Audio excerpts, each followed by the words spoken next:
So today I have a very special guest and friend of mine. We've got Peter of Archway Defense, who some of you may recognize his beard from our Cabin in the Woods drop. Now this is his first appearance. This is your first appearance on the Redacted Culture Cast. So Peter, would you introduce yourself? Peter Johnson from Archway Defense. First, thank you for having me. Awesome podcast. I was actually just chuckling at one of your last episode before we jumped on. But Archway Defense is a training company. We travel coast to coast, border to border, training law enforcement. That's a huge portion of our training. But then we also have a civilian portion of it: active shooter, active threat, behavioral detection, et cetera, et cetera. And your courses tend to be a little bit more like subject directed as opposed to general. Right. Correct. Yeah. Okay. So like on the civilian side, it's very pointed. Like we built the active shooter program for a security team at O'Hare and Midway airports for a couple of years. So very narrow use case. Can't really repackage that one outside. You have to rebuild it for other airports. But then workplace violence on the corporate side, and then executive or individual weapons and defense training for families and high net worth. But then the law enforcement stuff is active shooter, active threat, active terrorism response through our sponsorships. So where can people find your stuff? Because I want to make sure you get plugged before I get plugged. It's all good. At archwaydefense.com, or the only social we're on is Instagram, I think. That's the only one that's left. So at Archway Defense on Instagram. All right. So, and if you're this far in the show, you know the best way that people support our podcast, this show, this podcast, and Redacted is you can buy our merch. You can actually see. This is the Cabin in the Woods t-shirt, which was made in conjunction with Archway Defense, and we'll get into that. Yeah, dude, it's when people get it and then they get they see it, they're like, oh, so that's where I get so much interaction from right now. It's like, okay, I have not spoiled everything, but you know what I'm talking about. When they get the shirt. Cool. And they're like, oh, there's more than what I thought. That's when it gets fun. And so a couple, a small handful of people have figured it out.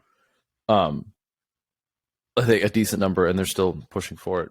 But that also leads into why. So when I came to you and we started working on Cabin in the Woods together, we kind of set out with a mission. And so at that point in time, and in some other extents, you've been functioning, whether you volunteered for it or not, as a bit of a mentor for me, at least in business and in hair products. But yeah, I appreciate it. And snuggling was in there somewhere, but hey, you can leave that out if you can edit that if you want. Is snuggling or cuddling the more masculine option? I don't know. I think it's okay if you high five afterwards. It really doesn't matter. Yeah, there's a joke in there somewhere. But so we set out. Yeah, no, we set out to do Cabin in the Woods, which with everything that you can find in Redacted, we try to keep respect for our audience by injecting purpose and meaning and objectives into all of the content that comes out of there. And, you influenced me in that sense with the idea behind it being like property, privacy, and how like those two things are interconnected to each other. So when we actually put the video together, what did you want to put into it? What was your objective when you set out for that piece? So, it was super fun, kind of like taking this rough idea and then chewing on it together and being like, what is this thing going to be? But with Cabin in the Woods specifically, the takeaway, I'm being a trainer, like, training is empowerment is everything I do. So maybe sprinkling in just a little glimpse of like, hey, maybe I flat range stuff. What is that next step? Am I thinking about my self-defense in that multifaceted way of privacy even and capability of nods? Because obviously nods are awesome. So super cool. But going beyond just I'm a proficient shooter. And which is awesome. You need to do that naturally. But Cabin in the Woods kind of gave us the opportunity to talk about those other factors that very rarely make it into the social media scene of the culture, which was super fun. So that was kind of the sprinkling I was hoping to dump into Cabin in the Woods. Yeah, like when it comes to content, there's plenty of CQB videos you can find, and this is nothing against it, but the interesting part that you don't see as much are like, what does an infill look like? How do you get there? What is targeted at, like this kind of stuff? And so I enjoyed sitting down with you in Minnesota and going like, hey, how do we red team up? Yeah, let's get on a boat. We're going to infill on a bass boat. Like, yep. And somebody's going to be like, that's not a bass boat, man. That's a whatever. No, it's a fishing boat. It was awesome. It's a Midwestern fishing boat. You know what it is. True Midwestern fishing boat infill, which is pretty epic. Mm-hmm. Yeah, made out of aluminum, so if you bring it out to the ocean, it will dissolve. It does not survive in salt water. But yeah, no. So we had a good time with that one. And I think one of the thing that stood out behind it for me is that, like, you and I have grown up in an era where I think like the idea of the prepper has gone from like a small town thing to like a joke almost, in the sense of like you had the TV shows and the stereotypes, the iconoclast, that kind of thing.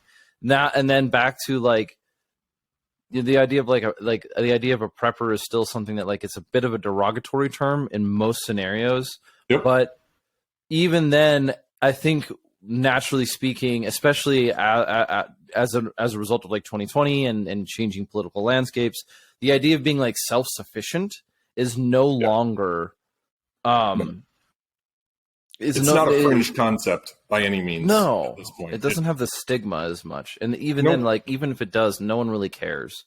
Like if you think self-sufficiency is like stupid, then I guarantee you nobody cares about your opinion, and you can just vegetate somewhere else. But the problem with the cabin in the woods is that, like, you think about in Minnesota, it's like, oh, we're going to get away from the city. We're going to go up north. We're going to find a lake somewhere. We're going to have a cabin in the woods. We'll be alone. We'll be quiet. It's like, yeah, but that's not in the 2020s. That is not, you're not off grid anymore. You are definitely still on the grid. So when that comes to two overlapping subjects, we've got like kind of the mission we set out, which was privacy, and then property, and then there's also like a security element.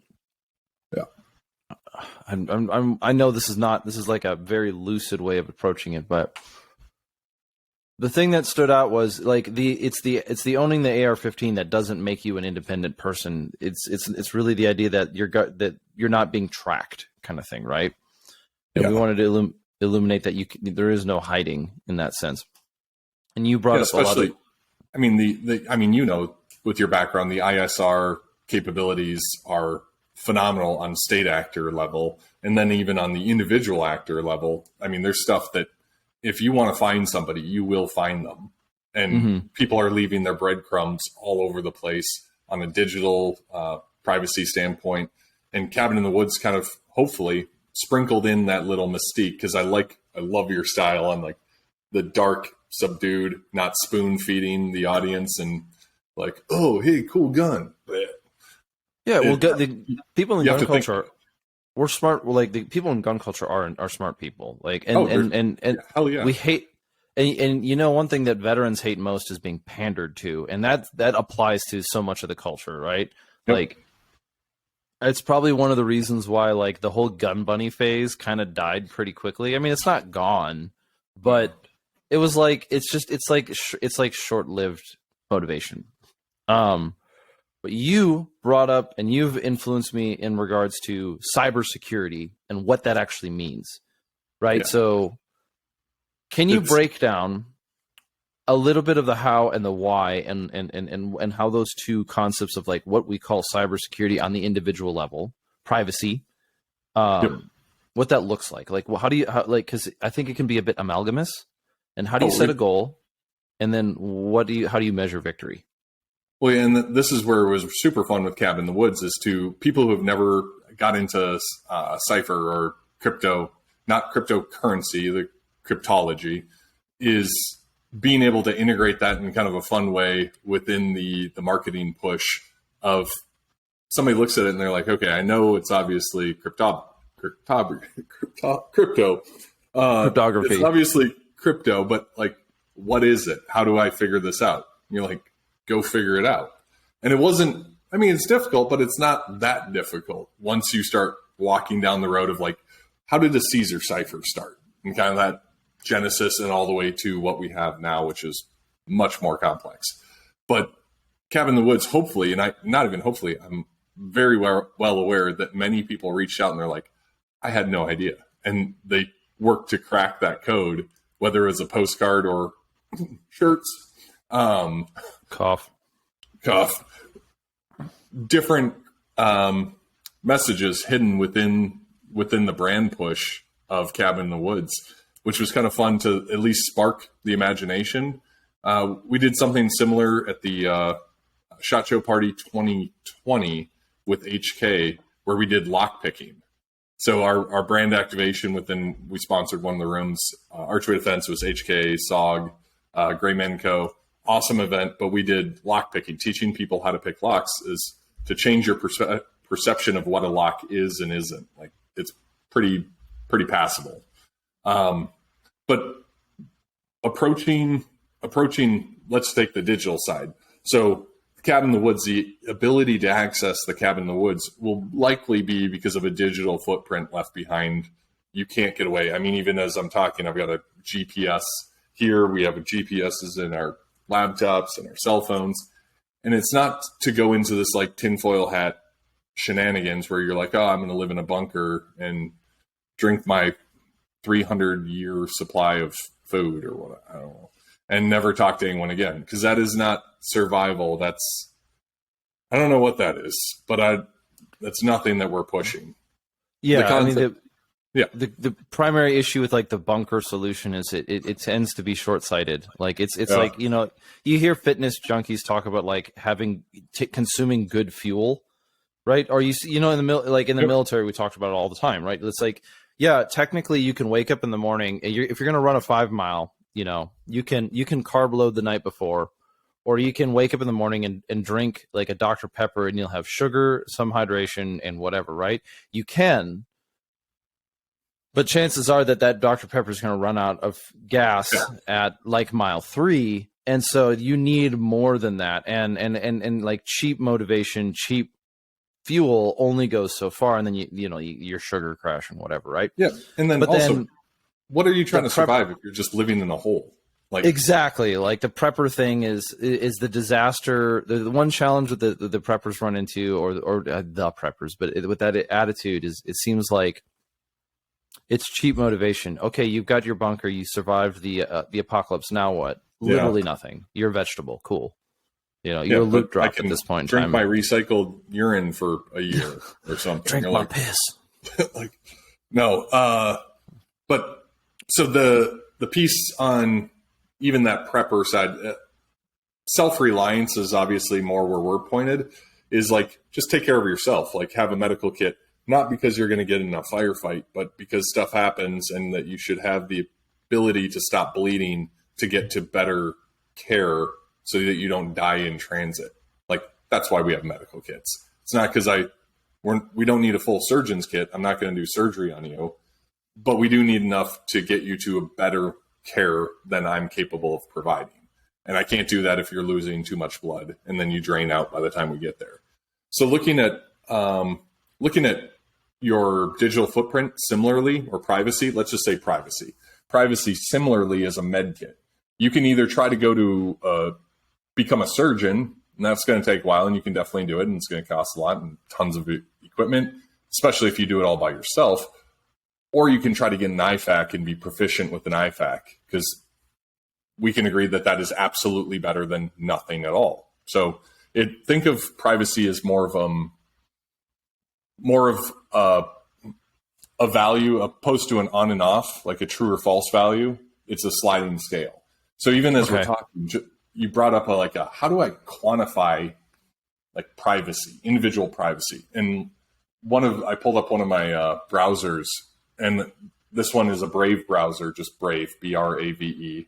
If you've never heard of it, Brave browser. And this one, since I've had it up, 492,866 trackers have been blocked saving me 17 gigs of bandwidth and 6.8 hours of search time because of trackers. So like, that's a quantifiable, no BS, simple thing. I stopped 500,000 trackers from just adding to my breadcrumbs as I go through the net. Not because I'm doing anything wrong, but because I don't consent to giving out the information of like what I bought my wife for our wedding or for our anniversary, or how much I donate to a church or not.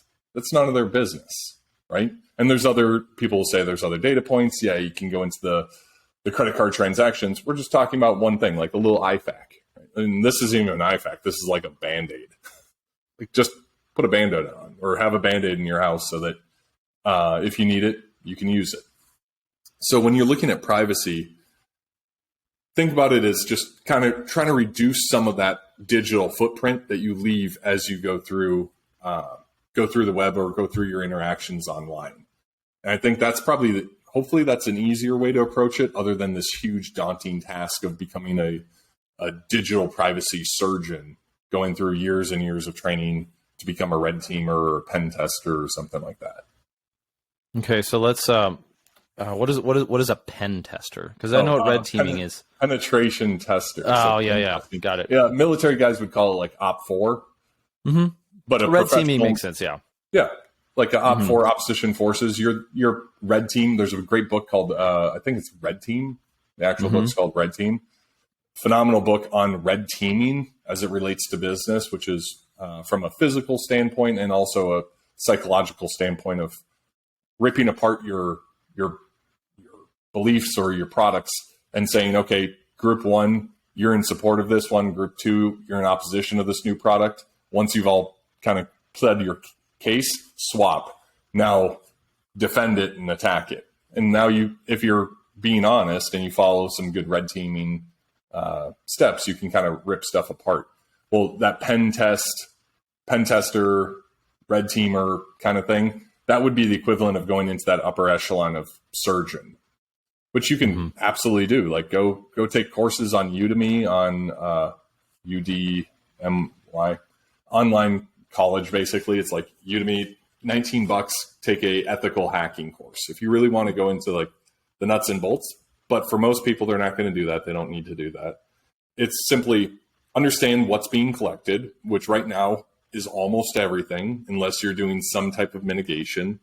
And then decide military, as you know, you've been in briefings where there's SCI, special compartmentalized information. So even top secret, they don't just take a huge bucket of top secret and put it in front of everybody and you can read all of it. They compartmentalize it. And even top secret is compartmentalized into what do you need to know. So with your personal life, like let's say that cabin in the woods, that's the thing you want to protect, right? Above everything else, that you want that to be your sanctuary. Well, you can't bring a GPS up there. You can't bring a cell phone up there ever. And then cell phones, all that other fun stuff. Yep. But then also, like, what's in your car? What type of car do you have? Do you have a newer car that has all the GPS tracking, everything else? Because if that's what you're trying to protect, then just know that you're leaving breadcrumbs all the way to that cabin in the woods, which also goes back to what we shot. It was, you can be found. And almost to an extent, I kind of interpreted cabin in the woods of, if you sit all by yourself in your bug out location, it's not sustainable. I mean, we're going to you will get found, right? Correct. Like the main message that came from my thought was just like, there is no escape. There is nowhere to escape to. I mean, the one exception and the one thing that makes northern Minnesota so unpenetrable actually is because the environment is like miserable. Horrible. If you are not savvy to how that world works, right? So like, if you were to have to fight a war of insurgency in the birch forests and bogs of northern Minnesota, it would be in January. Miserable. Yeah, right. It's like of course I was reading a lot of like literature on counterinsurgency and insurgencies and like how they kind of like, how do we define it and how do they function? And in one manner, even American history was Ranger history, the Swamp Fox, the thing that he used to beat the British is he beat them by being more uncomfortable. Oh, you don't want to get your uniform dirty? Don't follow me into the swamp, and then I'll fight you, kind of thing, right? There was more to it than that, but in its hyper simplicity, the cabin in the woods concept was there is nowhere to go escape. There is no frontier left to disappear to. Rather, you have to make that amongst yourself. Like, we have to make our community. We have to build our world. And so there is no individual survival concept. If you want to try, I mean, you literally have to destroy every piece of technology ever, go to a place you've never been before, and never interact with another person again. Yeah, I have a hard time. It's an ethical question regarding the death penalty, but like, if you're going to put somebody away for the rest of their life, I know there is a difference. So this isn't like, but I know there's a difference, but if you're going to put somebody in prison for the rest of their life, how is that any different than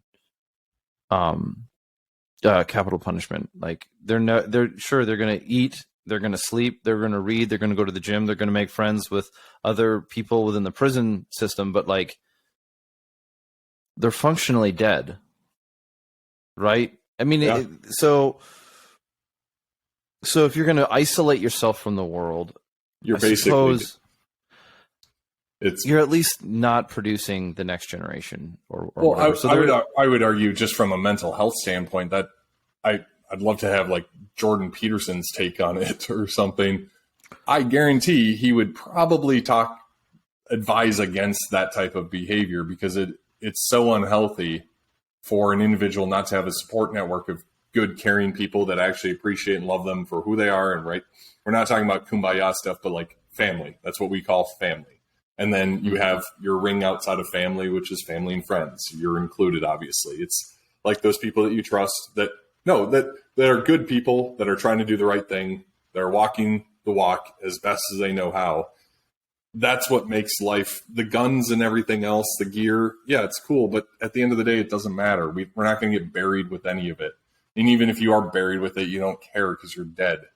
The human interaction is a big piece, and hopefully people took that away from Cabin in the Woods a little bit, of reevaluating like that bug out theory to bug out into the place all by themselves.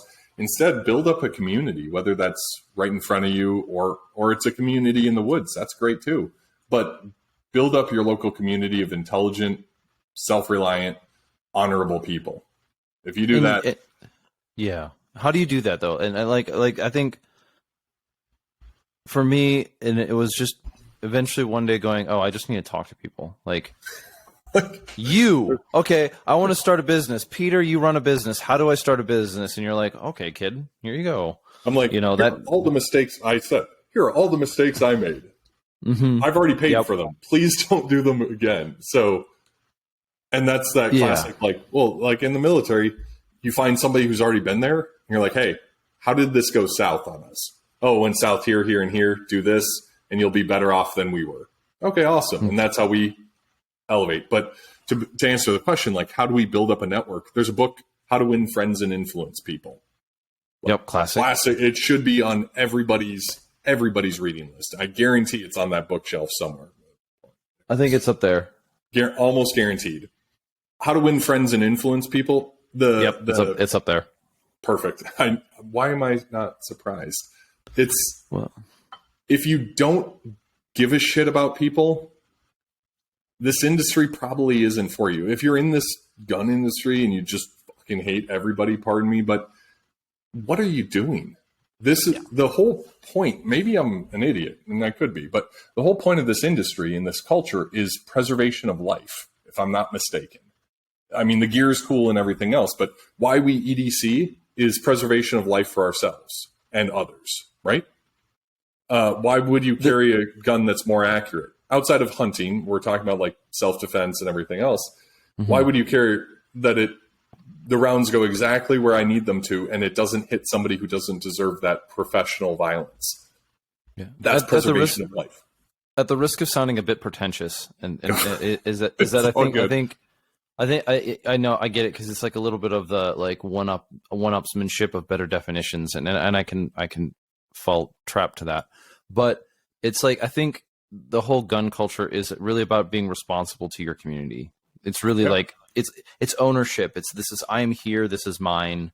This is mine. My community, my nation, my country, my city, my town, my neighborhood, my family. This is mine. I'm taking responsibility for it. Sometimes that means, having crops, and sometimes that means running a business, and sometimes that means being able to defend it against somebody else. And sometimes because there are people who are out there who want to take and destroy. It exists. So yeah, I was on sports fans. Michelle Tafoya, Rockstar, was nice enough to have me on after the Uvalde shooting. And one of the things I brought up is, I'm like, evil's real. And if you don't believe evil's real, I can't even have a discussion with you at this point. Because if you think that it's just living their version of life to go in and slaughter innocent kids, if you can't find like moral clarity that is the epitome of what's wrong or evil in the world, then we're probably not going to get along very well. But evil is real. I don't debate plumbing with people who don't believe in pipes. Yeah, that's Ayn Rand, isn't it? It's a line somewhat stolen and misquoted from Atlas Shrugged, and there's just a Great character book. That should also be on your bookshelf. I know it's on yours. You told me about it. It's over there somewhere. It's like phenomenal. Moving and trying to organize this thing is like, fun. But yeah, it's a good book to read. It's definitely, you're going to find everyone that I've recommended it to who have read it has come back to me with like problems with the book, right? Like, maybe it's like her criticism of religion is a little bit plastic. It's a little bit of a straw man. Like, she sets up a bit of a straw man of religion and knocks it down, and you're like, yeah, well, but that's also like 2 pages of a 1,500 page book. So yeah, the book it's like level 3 plus if you put it in front. It is a thick book, if you know what I'm talking about. Like, Atlas Shrugged is a phenomenal book, but the point of it isn't to take some random thing of religion out of it. It was the concept of like the doers and the producers. If they just keep getting abused, they leave, and we're seeing that. Yeah. I mean, on a very like dumbed down level of the book, it was a brilliant concept of there are people that produce more than they take, and there are people who take more than they produce. But part of that. Sorry, go ahead. I saw it as like I'm sorry. The problem I got to deal with is a little bit of a delay here, but one of the things that I was getting out of that, like, would you say this too, is it was a fictional demonstration of free will? Yeah, it's okay. You are not forced into a decision, into a path in life. Obviously, stuff happens to us. Obviously. But that classic, it's not what happens to you, it's how you deal with it. And then that is that decision-making point in your life, which either puts you on a path of what we would call going towards a better version of yourself, or going towards a worse version of yourself. Or the most primal, not in the good way primal, in the no prefrontal cortex engagement primal of you're just an animal, following animal instincts, opposed to trying to make the world a better place and standing on the shoulders of giants and making it better than the last generation, so that blah, blah, blah. Which goes into like, good times are produced by hard men produce good times. Strauss-Howe generational theory. Yeah, the fourth turning, the Strauss-Howe generational theory is this idea of rotation. I want to get into, we can get into Strauss-Howe generational theory in a second here. But what I wanted to do is I wanted to kind of Jen Psaki this and circle back. Circle back. Yeah. So there's a key plot point in Atlas Shrugged that could be interpreted as going off grid. And multiple characters kind of do this multiple times. And the book was written a long time, 60 years ago now. 57, I believe. 1957. I think it was published in 58 or something like that. But yeah, it's an older book. Yeah. But also this was in a time before the same amount of, or it was written in a time where you could, in theory, go away and disappear. Yep. Right. And now, when you're talking about cybersecurity, and quantifiable goals, functionally disappearing is impossible. So I think one thing that hasn't been communicated well is how information is used against you. So it's not, and it's not so much that you have more things to fear, so that you can have a better understanding of what maybe in a sense digital counter surveillance looks like. Yeah. So the question begs a different question, or kind of a two-stage question of like, who is coming after you? And if you want a great book, so everything you do here, we all know that these are phenomenal little devices. I keep them with me. But there's a book called No Place to Hide by Glenn Greenwald, which was the reporter who Snowden reached out to. So he was the actual reporter who dealt with Snowden the entire time, got the documents. He talks about everything he went through. No Place to Hide, which talks about all the different platforms that exist within the Five Eyes. And for those who you don't know, do Google, don't even go to Brave, search Brave, Five Eyes. Five Eyes is an intelligence gathering service. So all wire, which wire is any email, unencrypted email, text message, phone calls, to include their content at this point. Phone calls on airlines, radio traffic, cell phone traffic, or satellite traffic, pardon me. I mean, almost everything. If you can think of a way to transmit communications, they've been finding a way to get into it.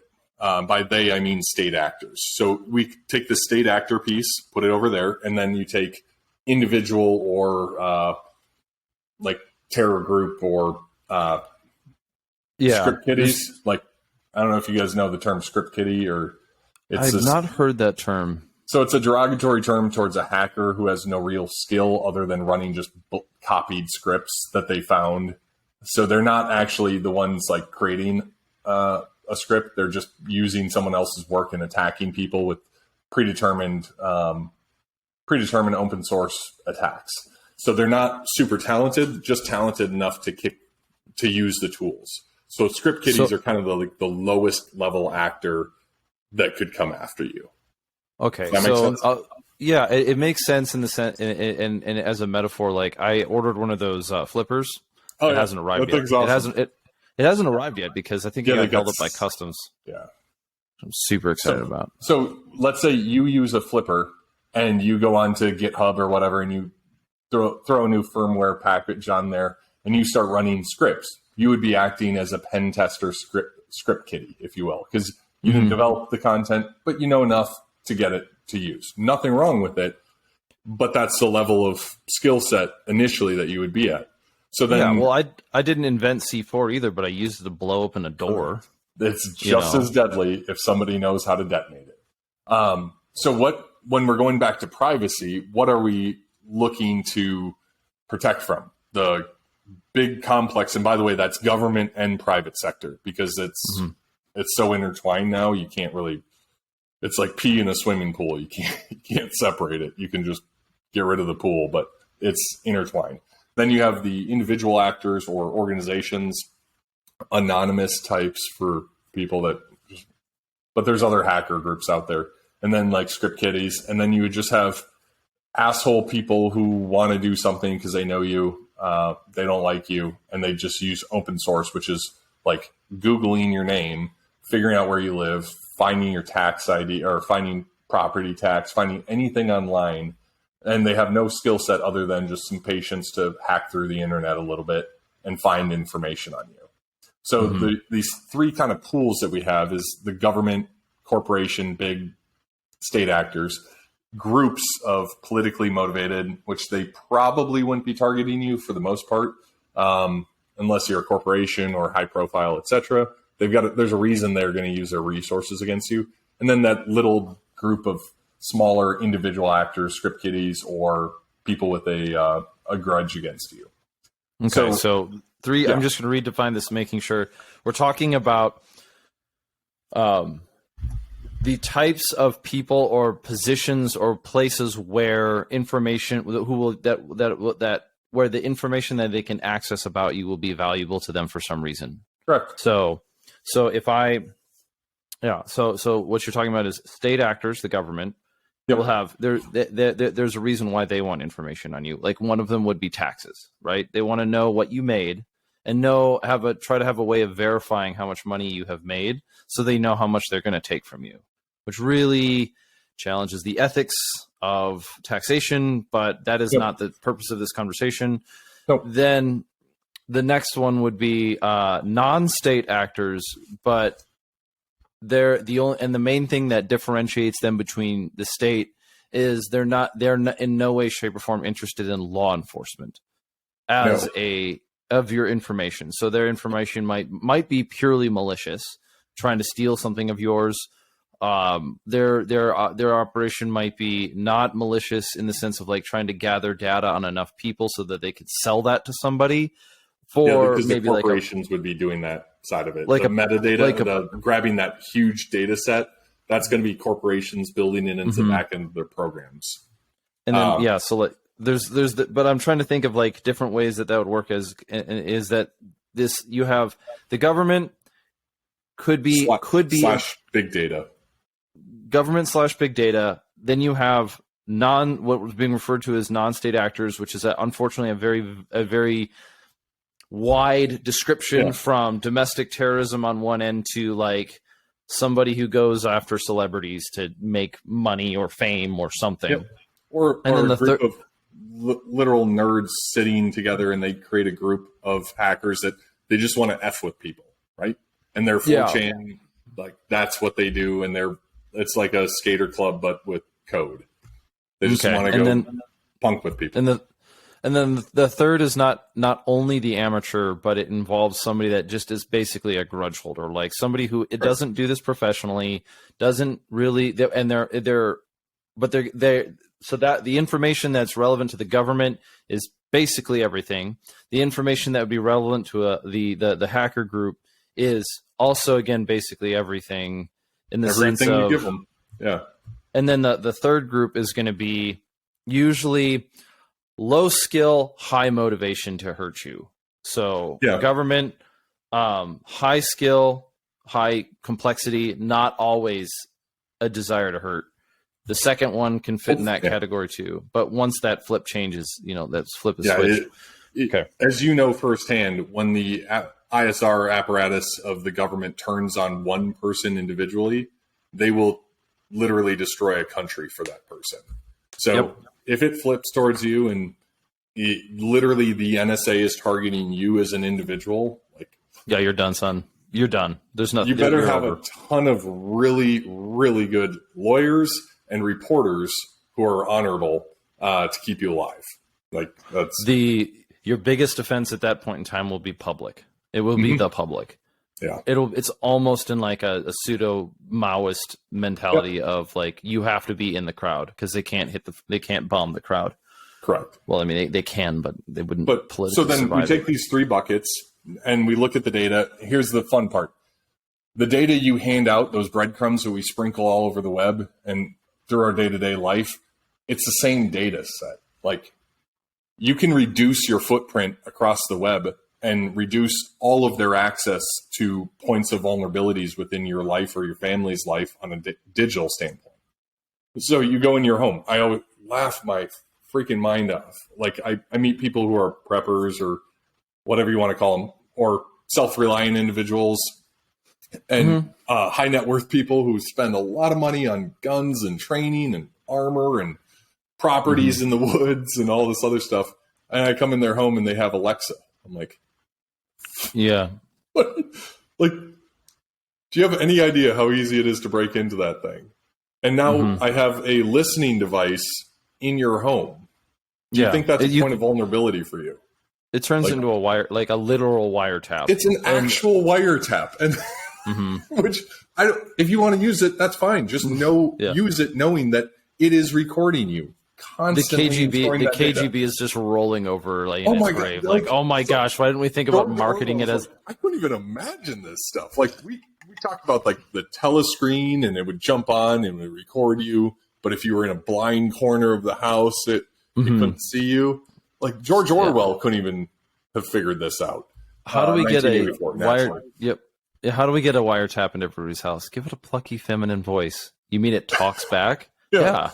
No, done. Yeah, we're good. Make people alone, desperate, isolated, and waiting for conversation, and then add the convenience of a moderately pleasant voice that will order your dinner for you as well. Yeah.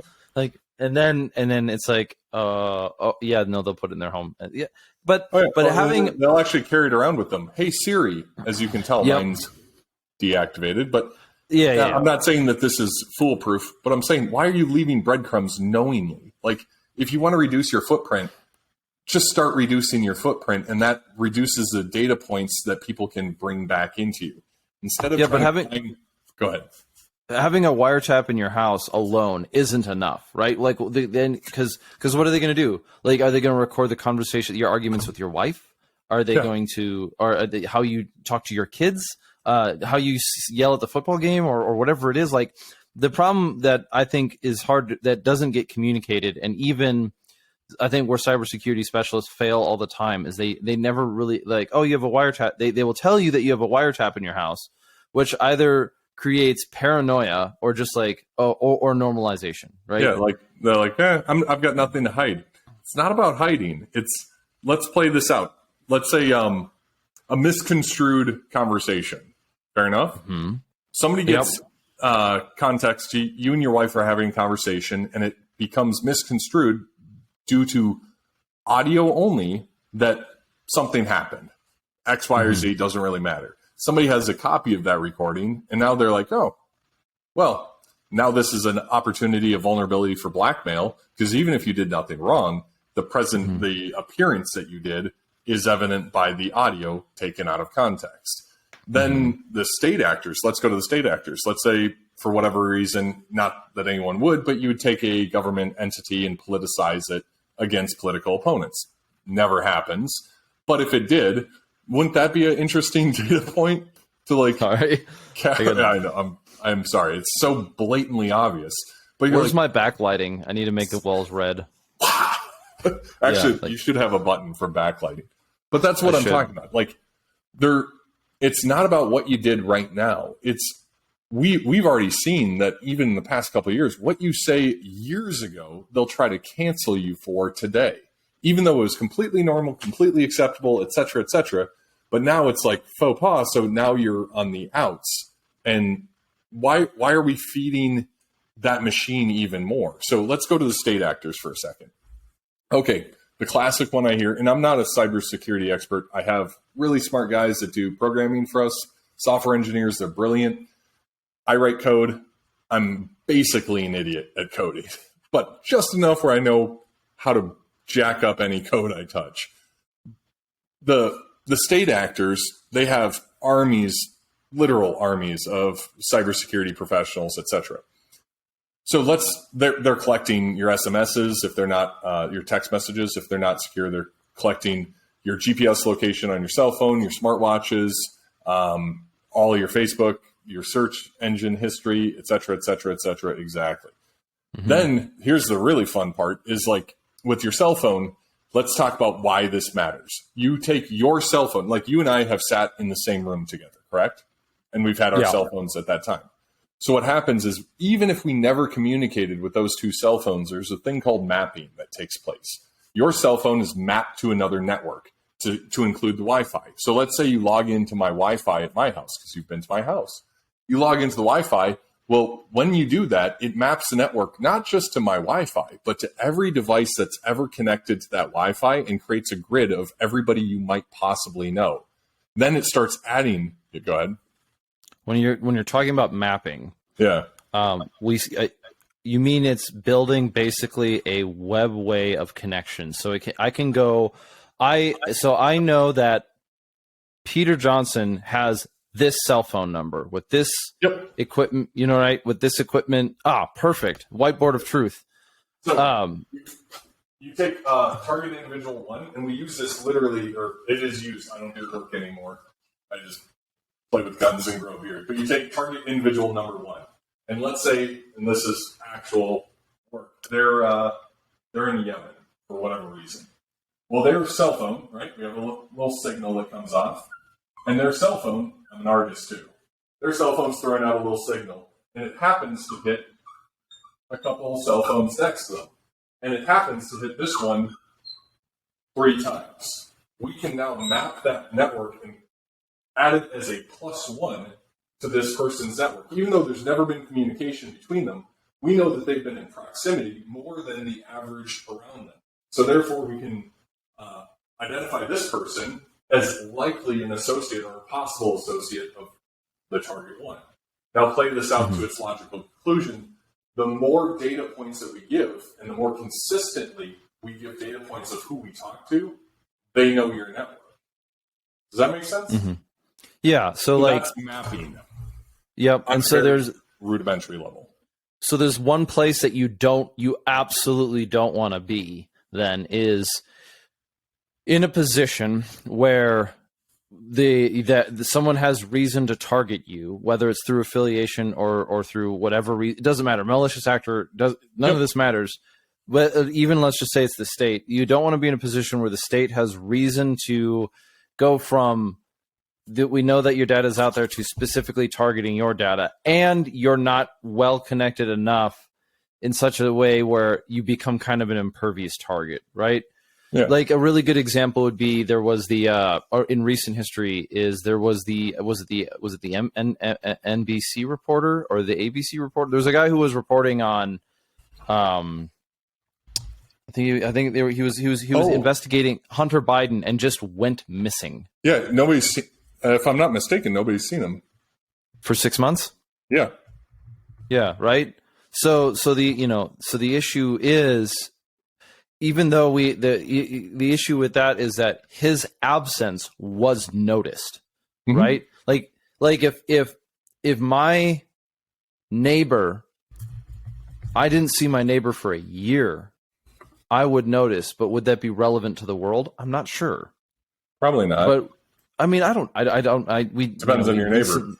We recently moved, so we're getting to know our neighbors, and we're getting to know the people in our immediate vicinity and who's walking their dogs. And so, welcome because we want to know each other. Like, we didn't move into a neighborhood to just be another person in another condo in another mega building in another cyberpunk dystopia.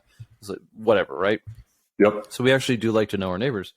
And, but if they went missing, it's a quiet neighborhood. If they went missing, the world wouldn't change, theoretically. I don't know. I might be wrong, but James Meek is the name. James Meek. Yep. That's it. But James Meek going missing because he works in media and is at least got enough attention to make a headline. As it should, because he was raided by the FBI level. And they haven't seen him allegedly since. Allegedly, yeah. So this goes back into that whole conversation of, okay, like, we know that mapping networks happen. So if state actors can map a network, we can map a network. There's plenty of stuff to map a network, find out what devices have hit that network. Now you're saying, oh, well, I don't care. Like, I go over to my sister's house or my friend's house and I go on their Wi-Fi and okay, cool. No harm, no foul. Fast forward, I don't know, 10 years into the future, maybe shorter. And maybe you have political beliefs that are not now outlawed within the area you live. Mm-hmm. By not having any discipline whatsoever with your digital footprint, you gave data points to help build the network to come and find the people who don't believe in X, Y, and Z. Mm-hmm. Does that make sense? Yeah, one of the difficulties that we had with Afghanistan and with high value targets was distinguishing that's who it was. Yeah. Given the difficulty of the time is like they were smarter. It's not that they were smart enough. It's not really about an intelligence thing, but in Afghanistan, people were smart enough to like, okay, they don't bring their phone to their home. They never brought their phone, or when they would take their phone, put the chip in, make the phone call, take the card out, and separate those two. if possible, by a building so that they were never found next to each other. And that was because that cell phone was the item that was used to triangulate their location. Yeah, we don't follow terrorists, by the way. Everybody's like, oh, we found blah, blah, blah. No, they followed his digital footprint. Short of having like an asset embedded, which is super rare, they're actually looking for technology, but it does happen. Yeah, there is human intelligence, but SIGINT is the driving force. It's the biggest. It's the Walmart of the intelligence world, because there's so much there to gather that your job is no longer about obtaining information. It's about deciphering it and narrowing it down to something useful. Correct. Whereas human intelligence is usually you're looking for a specific amount of a specific piece of information, and you have to find it. Yeah, it's a little bit different. And you find it through human sources, so like a confidential informant or an actual spy, if you will. But it's a lot easier because everybody carries tracking devices and posts everything. Long story short, they'll be able to find out where you go, all this other fun stuff. So let's go back to Cabin in the Woods. This goes back to reducing your digital footprint of who you let onto your home network, who you log into their home network. Because the danger is guilty by association. Let's take that same concept. Let's say you go to your church for whatever reason. You go to your church and you happen to sit by somebody multiple times because it's your same church and you go to the same place. And this person is, I don't know, heinous crime. Pick any heinous crime in your mind, and this person's doing that. Or like unbeknownst. Okay, so unbeknownst to you, he's actually like a criminal. Okay, not like he was a felon that's been not repatriated, but you get the word. Yep. So he's like, we're talking about a current criminal or somebody who's engaged in criminal activity, heinous crime, whatever you want to say, ongoing, and there's a map network pointing to you guys constantly. Let's say you even go out to a midweek event for the church, and that person's there. Well, you could be an affiliate of that person until proven innocent. Do you see how this starts adding up? And it's not about a paranoid. It's just, that is the capability. No harm, no foul. That's a capability. So the question is, what breadcrumbs are we willing to give up? And maybe you're like, I don't care. I go to church. I'm going to bring my phone. I have my Bible on the phone, and that's how I follow along with the pastor. Cool. No harm, no foul. But just know that it exists. So therefore, there's different points of vulnerability within your digital footprint, and which ones are you mitigating? So the browser is one, which we talked about. Using an encrypted messaging app, which is totally free. So anytime you're using an app, look into the terms and conditions, naturally, but I'll save you the work. Signal or Threema, probably the top two to use for a secure messaging app. And the question naturally we get asked, I got asked this by, I think it was actually a priest. He's like, well, I don't share anything that's illegal. I'm like, obviously you don't. But let's say you're giving counseling to somebody who's going through a rough time, and somebody intercepts that message because it's not encrypted. And now they have very personal information about somebody in the congregation. Like, it's not about Big Brother coming after you. It's about, let's protect information that should be protected, or make it at least slightly harder for somebody to use information against you, your family, or loved ones. So like secure messaging app. Why? That's not that hard to introduce that into your life to mitigate a little bit of the breadcrumbs. Yeah, it makes sense, especially when it makes sense. And it's not surprising that America and Americans as a whole tend to be a little bit resilient, or maybe resistant to this kind of thing, because we're not used to having sort of the complexities of living in, say, Eastern Europe. Well, why is that? Why do you think? Because on our continent, we're the only power. Like, let's be honest here. Mexico and Canada are not powers. No. So no one is coming to invade America at all. We have two giant oceans. Yep. We have two giant oceans on the side. Like the amount of navy that's necessary to bring a fighting force effective in like a classic convention. You're not doing it, right? No, you'd have to nuke half the country, and then you'd have to pre-position in Canada and Mexico, get them on board with it, and then you'd have to partner up with like China, Russia, Iran, basically everybody else, and then come in. But then you'd still have the problem of, okay, we could destroy everything, which is why would you want it then, right? I mean, America's got a lot of natural resources, but I think another one of the reasons why America is a little bit resistant against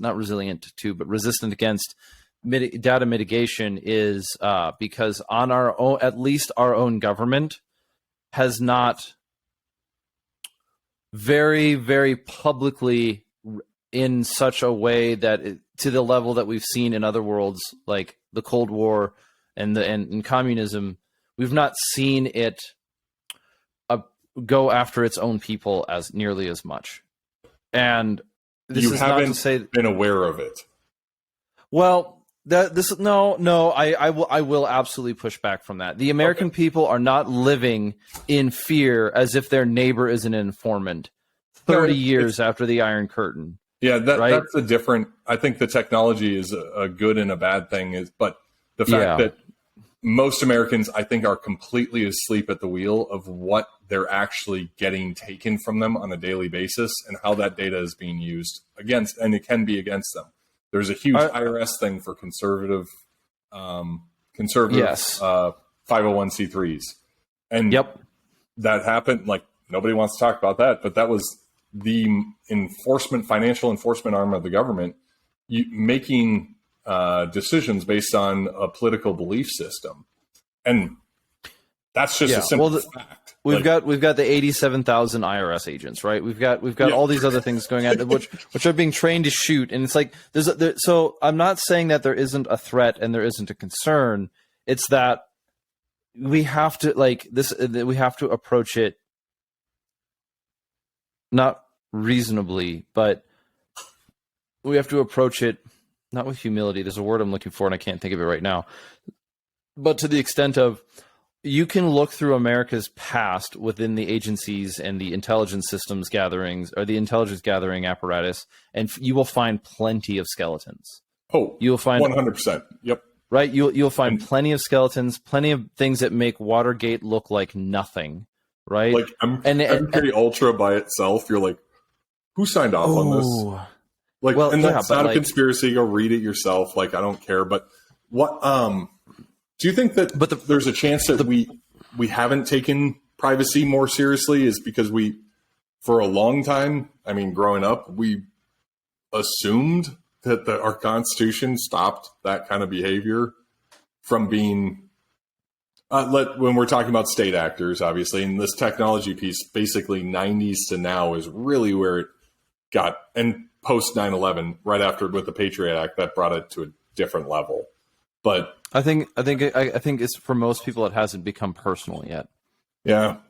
That's really the answer. It's like, it hasn't become personal, which does present the social danger of complacency, which would enable the apparatus to be built, and you only recognize the trap is there as it's closing shut. Yeah. But the problem that you also run into with that is that then it seems like the primary job of the individual is to sort between paranoia and reality on what data they're dealing with. Because like we said earlier, I think the issue with cybersecurity as a whole on an individual level is primarily the why and the how. What am I actually doing with my data?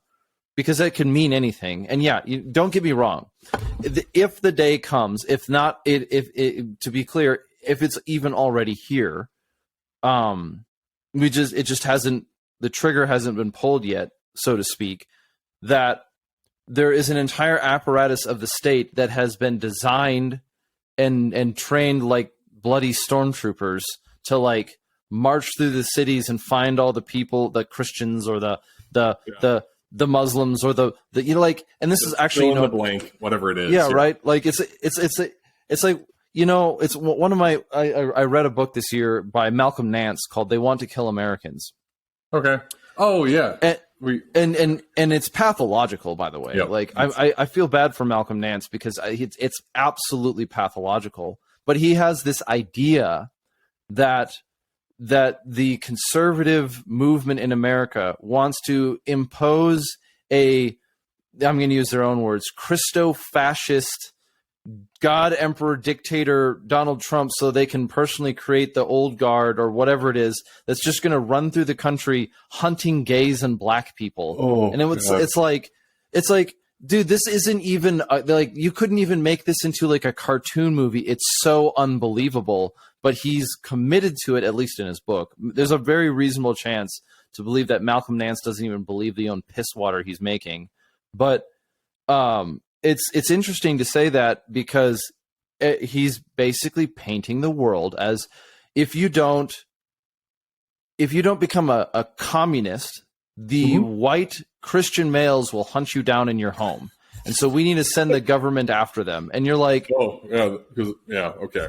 But that goes into a whole insurgency and like a color revolution and all that other psychological warfare stuff of like labeling your enemy as, you have to create the enemy. Even Stalin and the Bolsheviks had to constantly create a new enemy to feed that machine of like, oh, there's conspirators out there. It would all be perfect if it wasn't for these guys. Yeah, if it wasn't for you meddling kids. Yep, exactly. Like I would have gotten away with it too. But coming back to the privacy thing, the why is, it's so critical. It's like what you have in your digital sense now is unique to any time in history. I mean, we can know more about most people. With AI now, we can even predict what you're going to buy before you buy it based on your, like psychologically, you might not even recognize you're about to buy that, but we could run an algorithm to predict it. I'm not saying that's a good or a bad thing. It's just a thing. Like that's not paranoid. It's just, it exists. So, but why, if we know it exists, why are we feeding a machine that doesn't respect your individual privacy when it's very easy to reduce some of those breadcrumbs? I'm not saying go live off the grid, but reduce some of the damn breadcrumbs. That's it. Okay, so let's go into the deep philosophy. Like, what is privacy and private property? Yeah. Let's break that down real quick because, you know, there's a property. The concept of property is very germane to English common law and the Western tradition, specifically coming out of the Enlightenment, where property became a thing of a concept of focus throughout Marx and Engels and throughout throughout Enlightenment philosophers, like, you know, a lot of them that are on the wall, John Locke, you know, Hobbes, and these characters were engaging with John Stuart Mill on liberty, and this like primary intellectual issue was property being a thing that was both on the one side of it was on both sides of the is-ought divide. Yep. This cup is my property, and the thing that makes it my property is not a chain, a physical chain that attaches it to my body, but something else that permits me to claim I own that cup, right? Yep. So privacy then, but privacy is not a physical object, yet we'll call it private property, as in it's property to me, a private citizen, and privacy itself is the certain right that if you don't have a Judeo-Christian background can become very fuzzy very quickly, but you have a right that it is immoral for a organization, a government, or another person to invade your right to the concept to privacy. No one has a right to know your own. Not only no one can know your own thoughts, but no one has a right to what you think. So what I keep in my journal. Yeah. What I keep. Why? Why is that so critical for a civilization? Why did our framers use some of it? Because it came out of the Magna Carta, initially. They stole some of those concepts in the Castle Doctrine and brought some of that into, the Fourth Amendment, right? Unreasonable search and seizure. But then even the Third Amendment, which nobody really even talks about, and fact check me if I'm wrong, but Third Amendment is quartering, isn't it? I believe so. Yeah. The third one is that the government is not allowed to they're not allowed to staff soldiers in your house. Yeah, so quartering, right? It goes right in line with what we're talking about. It's your house. Who's the government to turn it into a barracks on their whim? Because it's violating your property and your privacy.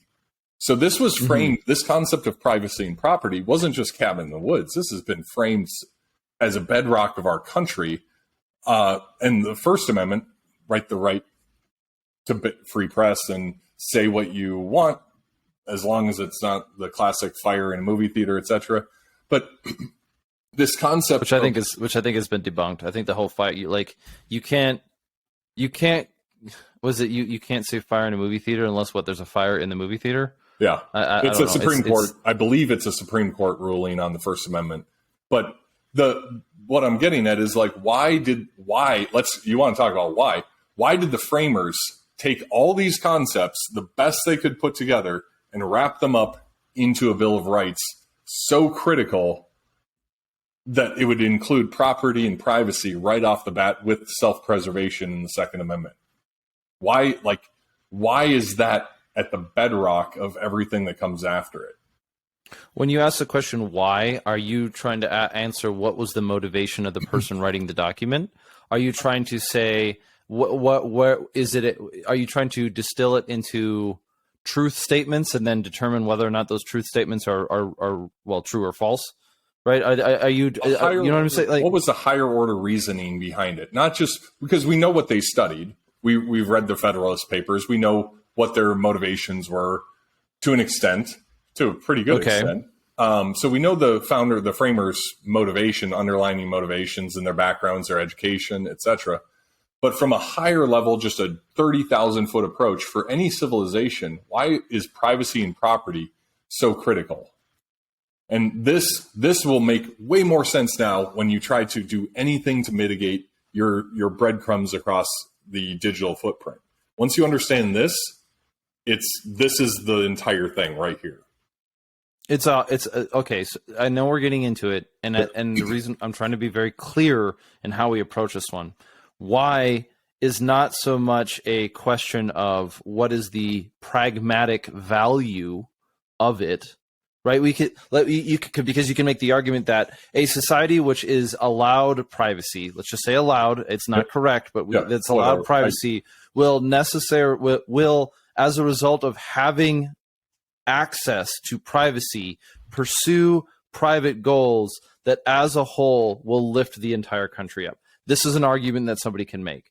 People, if they are able to make private decisions, will make the kinds of decisions that make their individual lives better, and as a result, make the entire world better around them.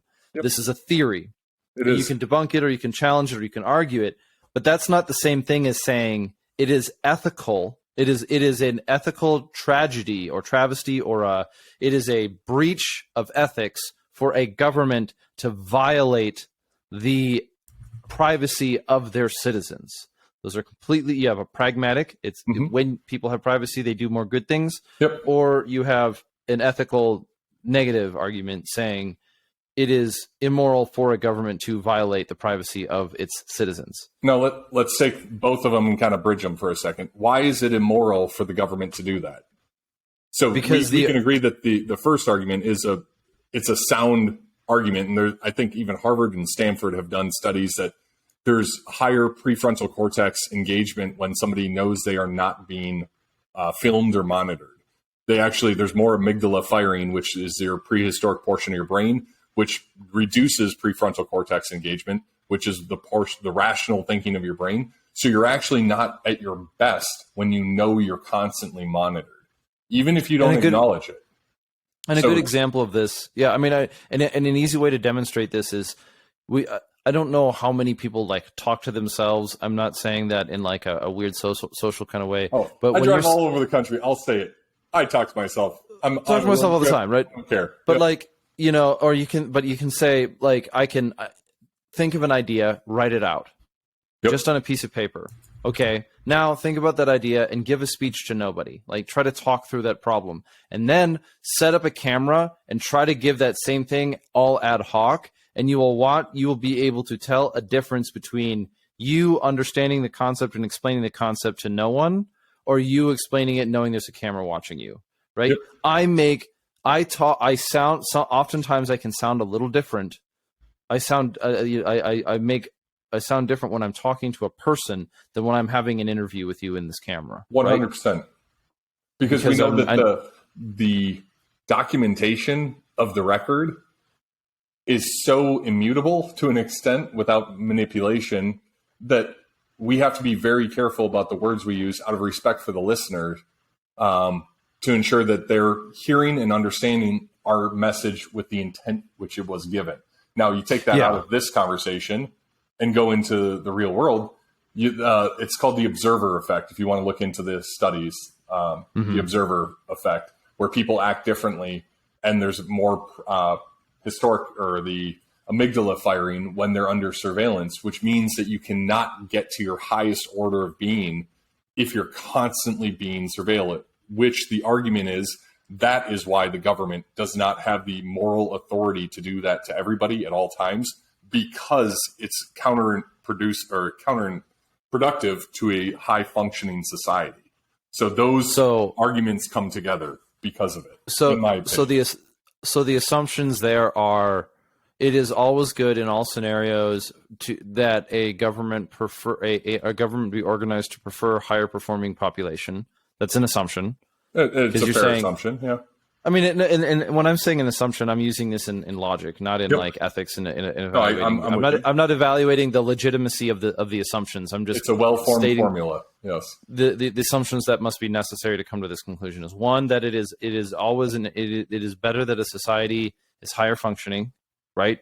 So that's an ethical argument, an ethical assumption. Another one would be a situation that's okay. So that's the primary one, because a situation where a government operates in such a way, violating the privacy of its citizens, causes lesser brain function, let's call it brain function, is an unethical government, or less ethical than one that could produce a society that functions on a higher level. Okay. That's more of a pragmatic approach. I could see that. It's pragmatic wrapped with a ethical argument back into pragmatic. Like, if you want to take Christianity out of it and take the individual value of a person out of the equation, which blows my mind by itself, but let's say you do, it doesn't matter, because the argument still comes back that if you want a world or a country or city or state that is high functioning, that produces, et cetera, which most rational people, if you get them one-on-one, would agree that that's a good thing. Human flourishing always sounds good, but okay, I don't know. Like, I mean, I'm not saying that. It just I have ethical problems with it, because it just seems like it dangers in its straying towards utopianism. Like, maximum human flourishing is what? No, it's not about utopianism, because I mean, I think obviously everybody in their back of their mind, they'd be like, oh, it'd be great to have a utopia, except it will never, because we are flawed. This comes back to a Christian argument of original sin, and that we are flawed as a human being. And if you're listening, you're like, oh, I'm not flawed in any way. You must have been a Navy SEAL. I'm totally kidding. Please. I've got the hair for it. I know. I wasn't a SEAL. No, but the concept is, like, we're all flawed. Like, we are completely flawed, and we should be trying to become a better version of ourselves as we go through. Even when we mess up, try to get better, we mess up again. And it's not the fact that we're a perfect trajectory towards the highest order of being. It's that we're constantly striving to get there, through all of our F-ups, through all of our mistakes, going into that Christian belief system. And that's why Christianity was really at the bedrock of the founding documents. And if anybody doesn't believe that, like, please, for the love of God, study history, actual history. Well, I mean, I can't read good too, but gotcha. No, I get the point. Like the idea that it wasn't at least inspired by or involved, like that was a source material document. Heavily. But I guess that this also comes down to that position where, like, if you don't believe, if you're not willing to come to the conclusion or acknowledge that the people who were in that started America or at that time were involved in the documents, the founding documents of the United States, if you're not willing to believe that they were heavily influenced by the Bible and the metaphysical claims that it makes, then we're not having a serious conversation. Correct, and this goes back to you don't discuss pipes with people who don't believe in plumbing or whatever the saying is, right? Yeah, I don't argue theories of plumbing with people who don't believe in pipes. Exactly. So the nice thing is, and the big lie is that most people, that only maybe 50% of the country believe the way that we believe, that there is a higher order to things and that we are flawed people who are trying to become better than we were, right? Yeah. Is that so? There's an ethical.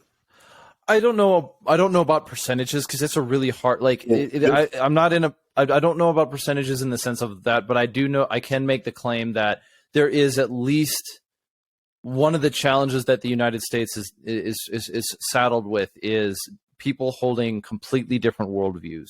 And when I mean worldviews, is not like they have different opinions on Allah or God or religion or whatever. It's that their very concept of metaphysics is completely incompatible with one another. Correct. It's not that two people have two different opinions on a thing. It's that to one person they believe it is true, and to the other person they believe it is false. They both look at the same thing on the ground, and this is my actual argument against. I know we're going to run out of time here soon, but because I'm almost going back to it. My argument against there's kind of a famous metaphor and story or argument in metaphor form in that's the blind men and the elephant, right? If you've heard this one, 3 blind men encounter an elephant. It's kind of, you hear it a lot often. It very often comes from like Eastern, Far Eastern-ish theology or Far Eastern-ish belief systems, or like that kind of parabolishness. And the reason why I say that is it's most dangerously wielded, not dangerously, it's most commonly wielded by pseudo-intellectuals wanting to sound smart. But like, well, throw it at me because I'm not sure I've heard it. So 3 blind men encounter an elephant, and none of them know what an elephant is. And one of them touches the trunk and says, "Oh, it's a snake." And one of them touches the ear and says, "Oh, it's a leaf." And one of them touches the leg and says, "Oh, it's a tree." So to each of the 3 blind men, they've touched a different part of the elephant, and they've come to a different conclusion of what they've encountered, right? And so in a subjective world, to each of them, their belief system is one is touching a snake, and one is touching a leaf, and one is touching a tree. But in reality, they're all touching an elephant. Correct. Okay? So like the problem with the metaphor is it's trying to basically say that everyone has their own opinion about what they encounter according to the information. It's moral, but it's relativism. It's relativism, but it completely blows beyond the fact that it starts with, you begin with an elephant. There is an elephant. Literally an They're elephant. all wrong. Yeah. So the problem is they're all wrong. It's not like the guy who touched the snake, the trunk, and says it's a snake is like 30% right. He is 100% wrong. They are all equally wrong. Exactly. Right. Oh, it's a snake-like object. Fine, but Yeah, you can say I perceived it to be this, but the truth of the matter is, and that's the capital T, is there is capital T truth. And if you don't believe that, and there are people that don't believe that, and this goes into your statement of the worldviews, dramatic worldviews that are completely incompatible to an extent, is like, if you don't believe that there is anything that is true, where do we go from here? Because that means that you don't believe that I exist right now, or I have the right to exist right now. Well, what's an example? Maybe you don't. What's an example? When you say this, what's an example of true? You know what I mean? Like, true. Okay, truth, but let me rephrase this. Sorry, an example. What I was trying to say is an example of this is the phrase "there is no truth but power." Might makes right. These are both metaphysical claims about reality that state something about truth there are no absolutes, right? These kind of as an little absolute, phrases, which is yeah. I mean, it's and I know you can get into like the intellectual like wordplay and be like, oh, all of this is intellectual gibberish, but people believe things like there is no truth but power because there is a very convincing element to history being written by the victor, which is not entirely true, but has a kind of a rule of thumbness to it. And then on top of all of this, it doesn't matter if you're right if you lose sometimes. Right? If you don't have power and you're intellectually correct, it doesn't really matter, sort of, or does it? And then you get where I'm going in this line. So I lean back to Solzhenitsyn Gulag Archipelago, which I found fascinating. He had no power whatsoever, right? He was a former intel officer with the Russian army. He was arrested by the Shirts for, I believe he wrote a letter to his friend in Poland or some place. I think he was complaining about the status and the supply line of the Russian military in World War II. So he was a Russian officer, if I'm not mistaken. Alexander Solzhenitsyn, the Gulag Archipelago, and I probably butchered his last name, but Gulag Archipelago. Solzhenitsyn. Is that how to pronounce? I'm so sorry. The guy's brilliant and. I'm not Russian, but Archipelago. That's what you need to just read it. Phenomenal. Mm-hmm. But he goes into, he had no power whatsoever. He was in the gulags for forever. No power. The guards had the power. The Bolsheviks had the power. But what he came out with was truth was the most powerful thing he could possibly wield against anybody as a starving prisoner in a gulag. So I'm going to weigh truth heavier than anything else in the world. If it's true, and I have to believe just for my own sanity and because I'm a believer, that there is capital T truth.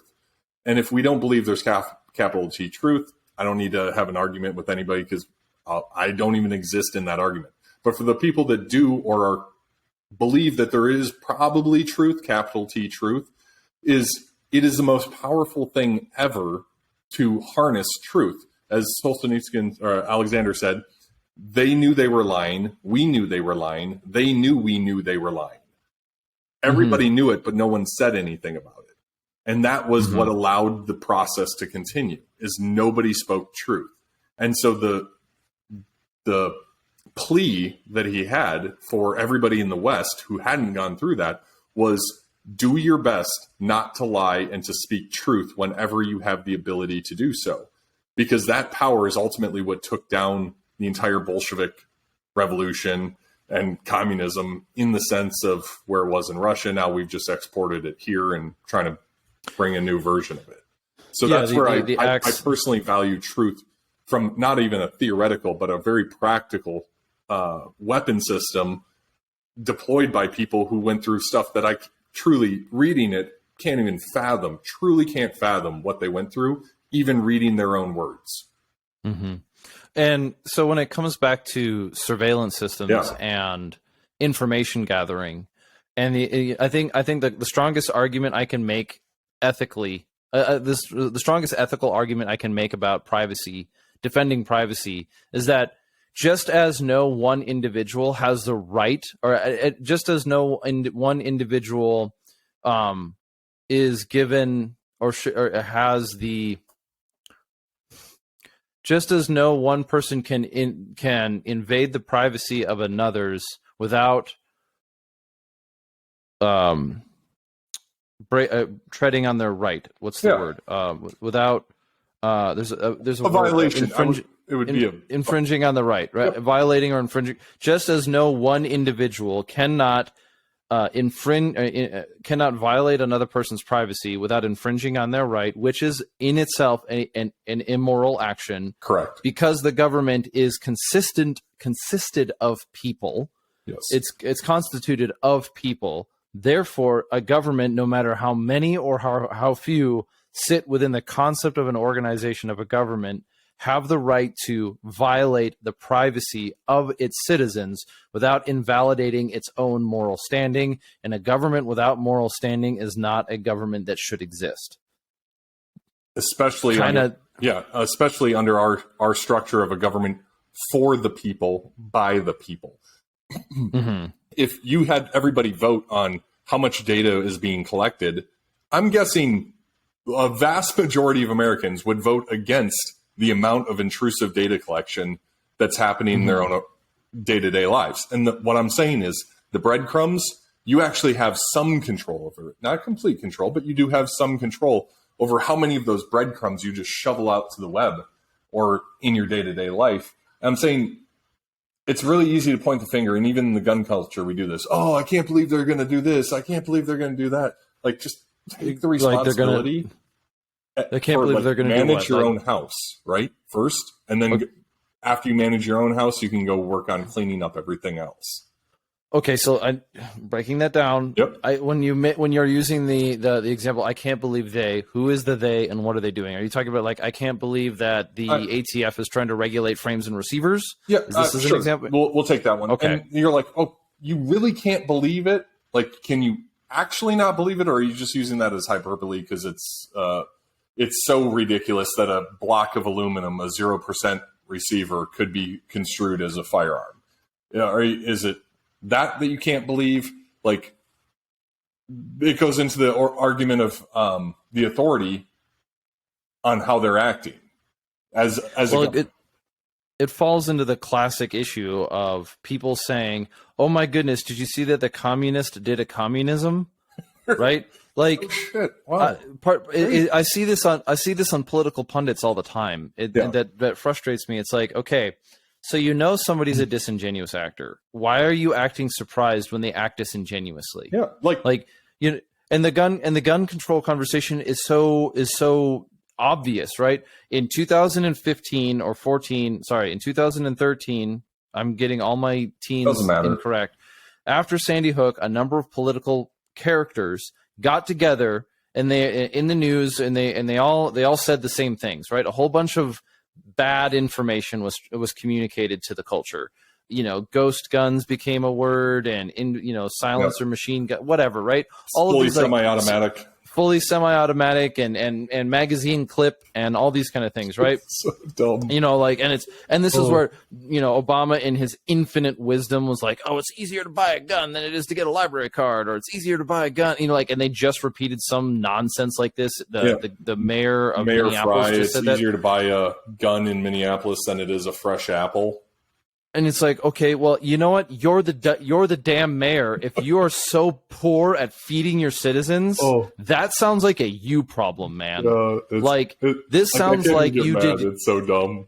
No, it's like, dude, if it's literally that hard to get a fresh apple, that is a you problem. What are you doing to prevent people from getting apples? Maybe you should deregulate the apple industry. No. We can't do that. We just need to make more criminals. Yeah. Right?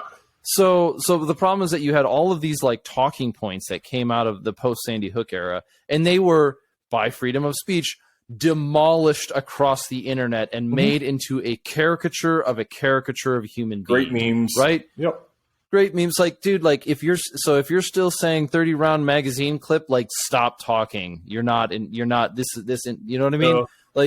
And I get it, right? I don't mean to be a total fool about it, but the problem that I have with this issue is 8 years later, after they got schooled and dragged through the streets for being intellectually unsound, they all came right back out and said the exact same things, right? There's no accountability at the DC level for. You can literally say anything you want, and there's absolutely no accountability on any level for it, which I get. That's what's happening, but that's where FTC is. I think the best actor in the space is F you, no. So now what? The firearms policy coalition is definitely they have definitely taken up the mantle, and they're very, at least their printer goes burr. But and I would argue in my short lifetime they've probably done more for 2A than I would argue NRA has in the past 30, 40, 50 years, and that's going to hurt some feelings. But I name one lawsuit that was spearheaded by the NRA that got something significant changed. This is where I'm willing to give a little bit of credit, and that is that, I'm going to actually have to use another metaphor, is that in 2015-ish time frame, is sort of coming out that there were like so many veterans charities for suicide that there were like 40,000 of them, and it's like, and all of them were the same black multicam truck, you know, blah blah blah. We're doing this for the troops, and like, but the veteran suicide rate was still like 21, 22 a day, right? And so like, and so all of a sudden, all of these veteran support organizations kind of came under social scrutiny. I'm not political scrutiny, but social scrutiny, as in like, what are you really doing? Yeah. And there is a very realistic, it's a very reasonable thing to say. Perhaps the fact that even though there are 40,000 of them and they weren't all like making the number zero, at least they were holding the tide. You know, if there were zero, have an argument for it, but if you're giving money to charity, you have the right to question it.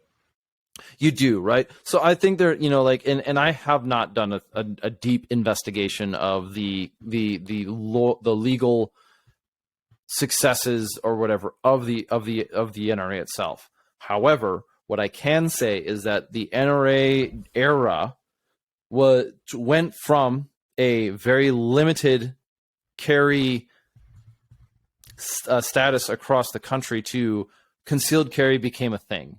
Yeah. And now we're moving from the concealed carry generation to the constitutional carry generation. So we're moving forward. And so if I want to give the NRA credit, the credit is that that generation did some good. If I want to give them criticism, it's definitely like, your marketing program is scummy. You re-elected Wayne LaPierre, who's like, and the issue with him being, you know, the not money laundering, but, you know, taking the coffers and like and fear mongering people into buying, like, oh my God, they're coming to take our guns. Give us $50. Yeah, and we'll buy a new suit and we'll lobby. And and I'm not saying I'm a lifetime member of the NRA, and obviously I will be for life. I already paid for it. But what I'm saying is, right now they have the numbers. The NRA has the numbers, the membership, the power, if you will. They have tons of revenue, but the movers and shakers are Gun Owners of America and FPC. And there's probably other ones that are kicking butt. And I don't mean to discredit them. Those are just the two that jump out top of my head that are actually going Bert and making stuff happen around the country. Yeah, I think the biggest advantage, one of the biggest benefits that we've seen is a very aggressive shift, not aggressive, but a distinct shift from trying to solve issues with gun rights at the federal level to the state and local level. Yep. And that means we got an election coming up here, which will be coming out around that time. And it's one of the single most important things you can do is pay attention to who's running the courts in your community. Local elections. Because as you said, this is the ultimate end of the story is balkanization at some point, which is already happening because people are exfilling from hyper woke, overtaxed, insecure, high crime rate states into better states that actually protect citizens, and citizens, if they need to defend themselves, are not immediately assumed to be at fault, which is kind of a rare concept.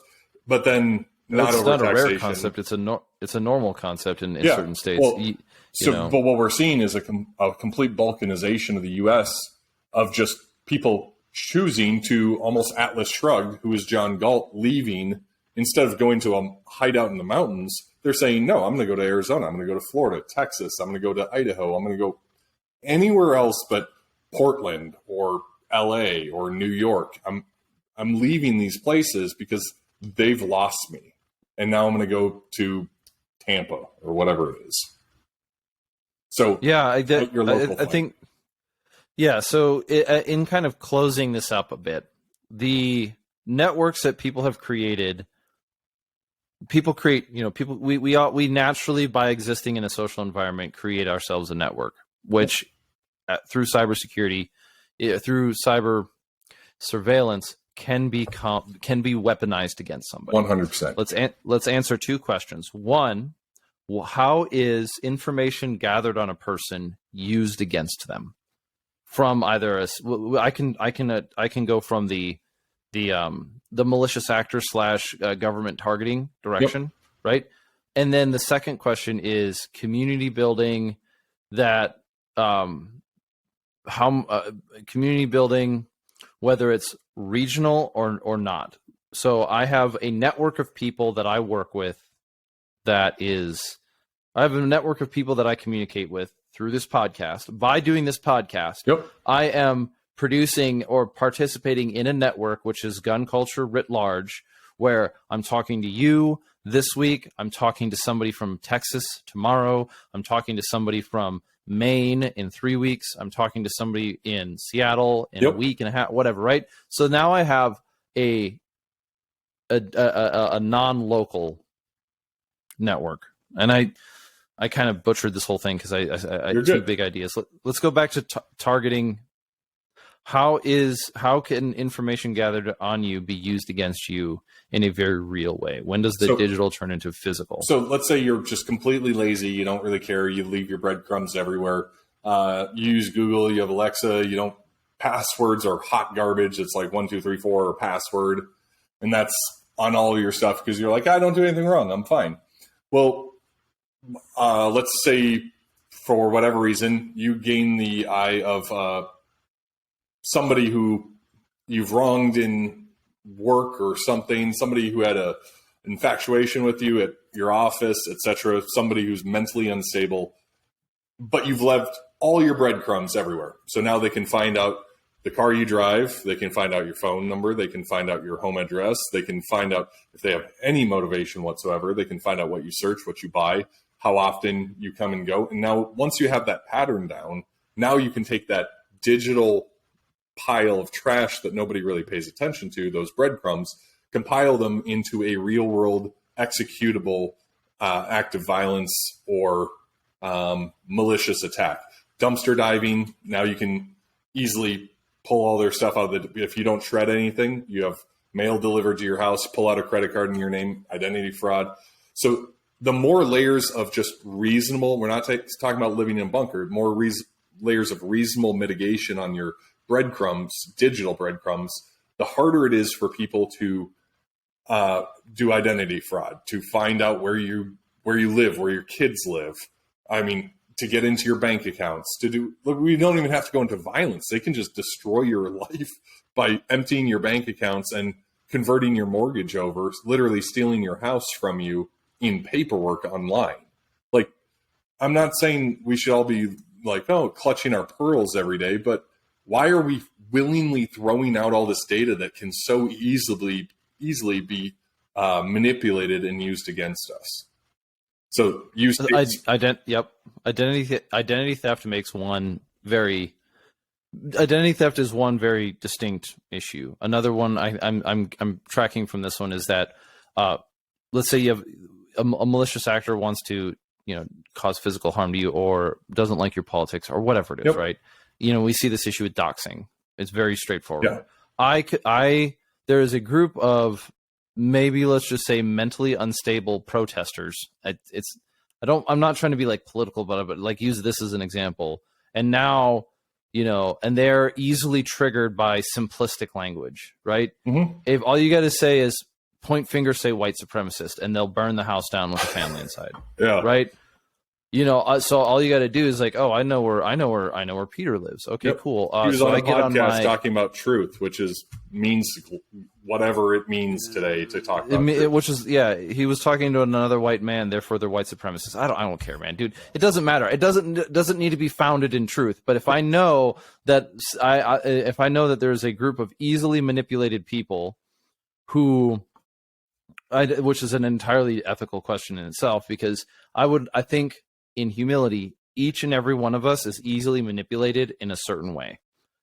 So for some people, each of us has a certain way that could be if you want to manipulate a person, and I'm not talking about some sort of weird fifth order like brainwashing and blah blah blah. I mean, your bank account. I can manipulate you with your bank account. I can manipulate you with your relationship with your wife. I can manipulate you with your car. Yep. I can manipulate you with this show because I can entice you to buy something. You know what I mean? But I hear what you're saying. But now, so I take I'm like, okay, I want Peter to be hammered up in. I want Peter to be hammered. Here's a beer. I mean, if you want to go grab a drink, we can just do that. But no, to your point is like you want somebody to target me. You put. I want to disrupt your business. Yep. Okay, this guy's a white supremacist. Way, this is a very real thing that happened to us. One of our instructors, part-time instructors, got in a shooting, and for 30 days they didn't release the body cam footage. And the media was saying a white officer shot an unarmed man in the back, a black man, an unarmed black man in the back. What actually happened was a piece of shit was shooting his gun off in the yards of Minneapolis residents in broad daylight. Multiple callers said, there's a guy shooting his gun off in our yard. So naturally, this is before Floyd, all the cops started rolling into the area because they're getting multiple calls for service. So if you're in law enforcement, multiple calls is a pretty good indicator from different people that it's more likely a real call. And down to the detail of it was a black and silver gun. Very detailed because it's broad daylight. They're describing his haircut, his shorts, his shirt, everything. Well, two-tone. Yep, two-tone gun. So a friend of mine, one of our instructors, he's part-time, but he was a full-time cop driving by. Thank God he had a body camera. Literally, they're a two-man squad. At some point, he leans over. He's like, dude, that's the guy. This guy's sitting on the sidewalk with a bottle of booze, and he's got a black and silver gun hanging out of his pocket. In law enforcement, we call that a clue. So they're like, he's got a gun. They jump out on him. They do the right thing. They present on him and say, stop. Show me your hands. Show me your hands. Guy takes off running, puts his hand in his pocket on his gun, and he tries to pull the gun out of his pocket for a couple blocks on a foot pursuit. You can check this all online, but none of this came out for 30 days. Long story short, the suspect finally gets the gun out of his pocket while he's running down an alley, turns it under his arm, and fires one round at one of our instructors. By the way, this is all how this is why I got banned on Twitter. This exact, I commented on this scenario. For 30 days, they said a white officer killed and shot an unarmed black man in the back in Minneapolis. Well, here's the problem. The only thing they could find on him was his name on our website. So I made the call of like, you know, I'm just going to delete his last name because I found out about the shooting immediately, not within a very reasonable amount of time from other officers I knew. They're like, hey, not going to say anything, but someone you know was in a shooting. I'm like, okay, cool. I can kind of do deduction on it. I'm like, you know what? We don't need everybody's first and last names on the website. So I started ripping them all down. Well, somebody cached the website, which means somebody at the PD leaked his name to the media before the day of the shooting. So they cached our website. They started looking for him. Then they looked up our trademark for Archway Defense, which we now switched. And it was at a residence that we're not at anymore. So they started showing up. People started showing up at that residence. If you think it doesn't affect you, like I've literally gone through this. My phone's ringing off the hook with Associated Press because they found myself, and I don't care, like whatever. But now he had a much worse case because his entire life was turned upside down for 30 days while they called him a racist, blah, blah, blah, shot an unarmed black man in the back, these racist. They were trying to turn this into Floyd before Floyd happened. Well, thank God he had a body camera. Thank God they released it. And it shows clearly muzzle flash, suspect shooting first, plants, both officers shoot back at the suspect's deceased. Good riddance, whatever. But the Bureau of Criminal Apprehension, this is where it gets really dirty, on digital breadcrumbs. They released all of his data from his cell phone to everybody. Cell phone, his bank account. What do you mean data? Like all of his text messages, all of his communications, all of his emails? Even worse than that. His Wi-Fi home password, photos of his car, photos of his fiancée at the time, their dogs, all of his trading accounts, his 401k, every website he's ever gone through, his Amazon login. They took everything and dumped it out to the web. So now think about all of your data, and heaven forbid, let's say you're an everyday carrier, right? EDC. You would never want to get in a shooting, but heaven forbid something gets presented to you, you're carrying, and you hit the justifiable means of self-defense for whatever your jurisdiction is. But it was what we call a clean shoot. Worst day of your life, they grab your cell phone, and some woke jack clown at your Bureau of Criminal Apprehension or state agency who's not even a cop, maybe just a lab tech, it's like, oh, you know what? I'm gonna dox everything he's ever done or she has ever done in the web, and I'm gonna pump that out to the internet. Your Amazon purchases, all of your Wi-Fi passwords, your bank accounts. You're like, man, maybe I should have protected some of that with a better password. Maybe I should have compartmentalized my information. This is where it doesn't hurt until it destroys you. And that's where seeing cops go through this firsthand, I'm not sensitive. I'm very cognizant of it from the counterterrorism standpoint. Like you've seen firsthand what we can do with technology and those data points. And then seeing how it affects somebody's individual life who did nothing wrong other than they were a good cop. They held off on shooting until literally they couldn't, otherwise they would take a bullet. I know, in my opinion, he held off shooting way too long. Doesn't matter, but the point is that data dump and the ability to gather all those breadcrumbs painted a picture where they had to post cops at the front and back side of his house for over a month. It could have very well been more dangerous than the actual shooting, which it's a date. So goodness. So in wrapping this. Sorry down, to drop that at the end of the show, but if you listen to the end, enjoy that one. Oh no, it's a good one. It's good. So this is where I have an issue with like libertarianism. This is where my libertarian belief system starts to collapse a little bit, or at least get pressured in. Is that in a situation like you're talking about, you have let's just say we can create some assumptions. Clear good guy, clear bad guy. Good guy uses whatever, and now you have a malicious actor within the court system, within within the government, who uses the apparatus of the state and the media to attack a person who, in all other intents of the purposes, did the right thing or did something good.